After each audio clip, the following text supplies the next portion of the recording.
Pero Pablo hace una pregunta más. ¿Y cómo predicarán si no fueran enviados? Como está escrito. ¿Sabe qué significa como está escrito? No quiero inventar. Eso significa, acá no vamos a inventar. Hay un tema que he desarrollado este año varias veces que se llama ¿de dónde aprendieron los que nos enseñaron? ¿De dónde aprendieron los que nos enseñaron? Aprendieron leyendo las escrituras, muchos de ellos.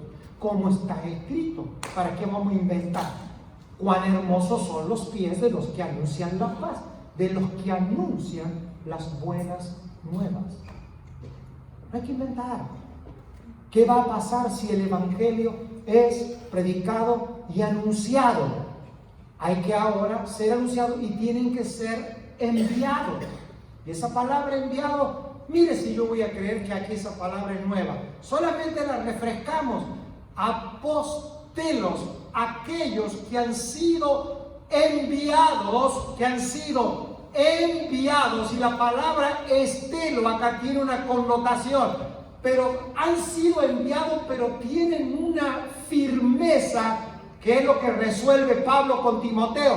Tienen una firmeza que en el envío no habrá abandono, no se perderán. La idea de acá de apostelo es que son enviados, pero han sido atornillados, que han sido enviados desde una base, que el alcance que ellos van a tener no va a estar desconectado de a donde fueron enviados. Entonces podremos enviar a predicar sin que se salgan del fundamento de donde han sido puestos. No es enviado a abrir una iglesia, es enviado a anunciar el evangelio. Luego las asambleas locales aparecen como consecuencia de, pero no es la estrategia, aparece como consecuencia de el evangelio.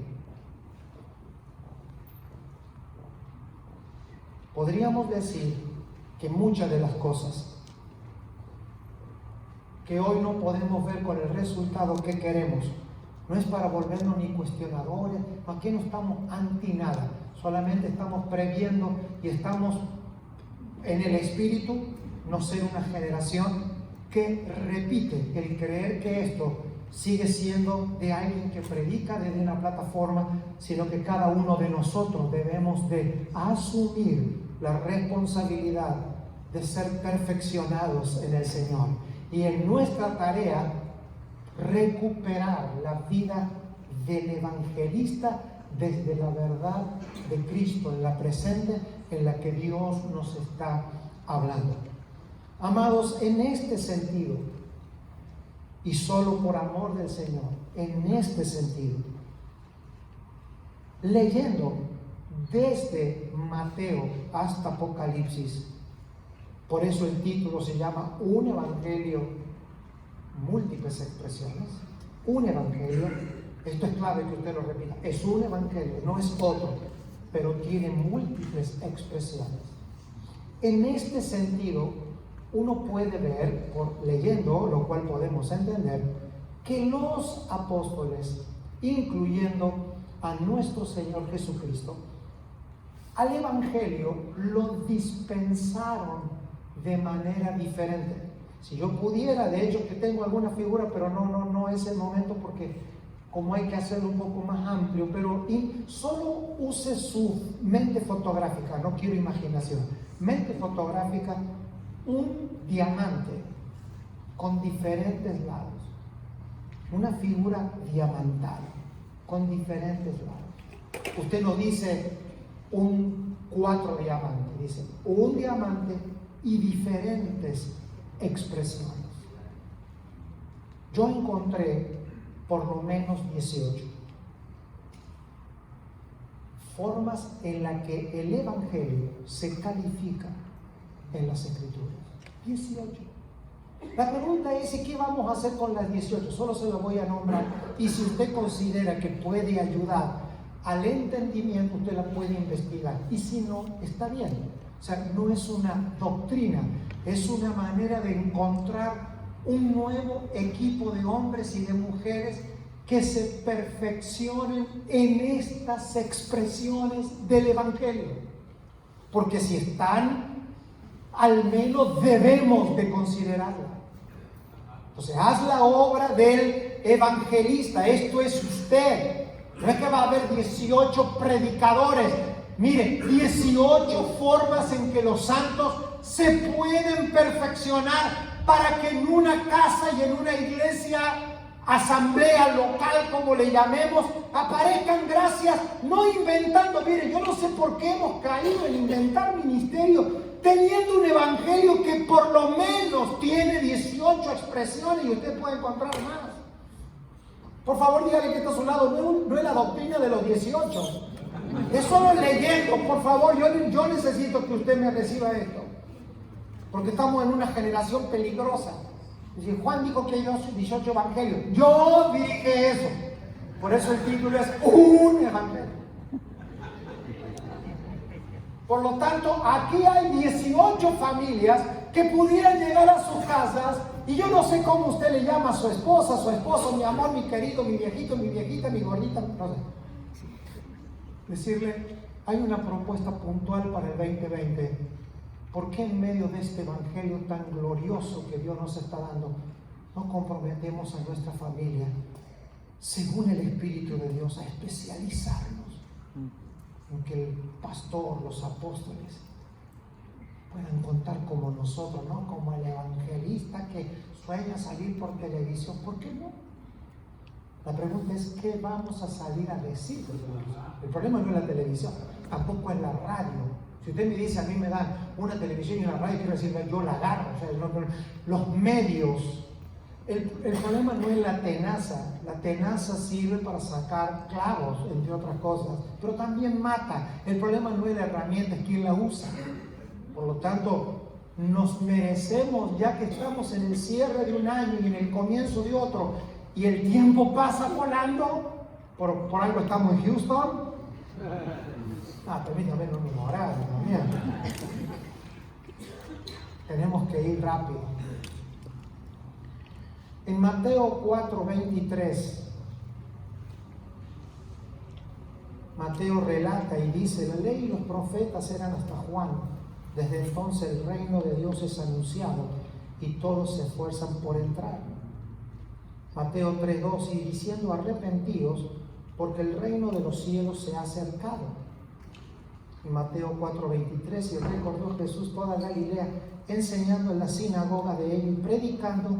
Y ahí está calificado, y predicando el evangelio, y lo califica del reino. ¿Usted piensa que yo estoy diciendo algo nuevo? No, despreocúpese, mire cómo vine relajado, mi corbata traje. Pero hay una calificación del evangelio. El evangelio del reino. Ahora, ¿qué podemos añadir en el espíritu? Algo que enriquezca nuestro entendimiento. Que las acepciones de los evangelios, de estos 18, también determinan las expectativas de quien lo predica. Porque a veces predicamos teniendo una expectativa equivocada de que predicamos. Y eso lo primero que trae es apatía al predicador. ¿Qué es lo que está pasando? Tengo una estadística de predicadores caídos en apatía, no en pecado, en apatía, que es otra forma, nada más que nosotros no la calificamos religiosamente. No hay persona más desagradable en un púlpito que alguien que predica con apatía de saber que no va a cosechar lo que está predicando. Uy, eso es insoportable. La pregunta es,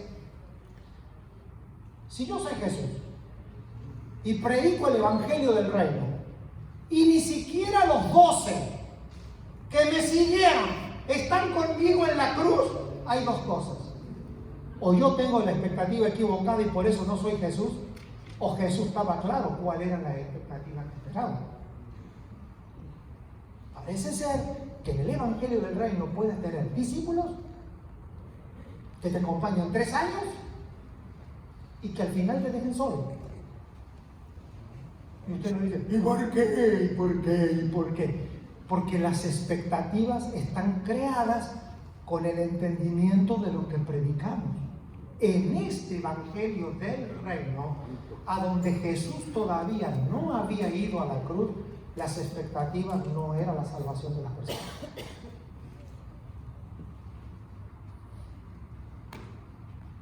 Y es un aspecto del Evangelio.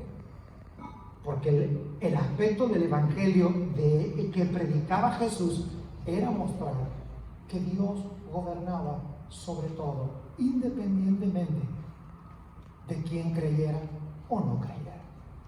Es una expectativa. Y ese Evangelio predicó el Señor. Ese Evangelio que produjo que Dios apareciese en la historia e interviniera soberanamente, independientemente de la decisión de las personas. Es una predicación. Es una forma en la que Jesús predicó y anunció el Evangelio del reino. Todos ya sabemos la palabra, el gobierno, la influencia de Dios, la vida.